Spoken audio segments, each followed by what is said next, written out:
What if you're making the biggest budgeting mistake? What if you think you're budgeting, but you're actually making the biggest mistake that's silently wrecking your finances? Most people think budgeting is just about tracking your bills.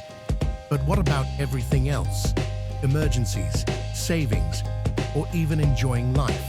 That's where the cracks start to show. The biggest mistake, not accounting for unexpected expenses or giving yourself room to breathe. A rigid, unrealistic budget is like a dam about to break.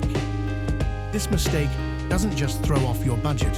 It creates a ripple effect of stress, debt, and frustration. Sound familiar? The fix is simple. Make your budget flexible. Add a cushion for the unexpected. Prioritize savings, and don't forget to leave room for fun, because life happens. Budgeting doesn't have to be perfect, it just has to work for you. So, what if you stopped making the biggest mistake today?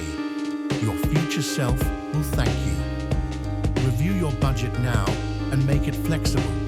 If you're inspired, hit like, share your thoughts, and subscribe for more mind-blowing what-if scenarios.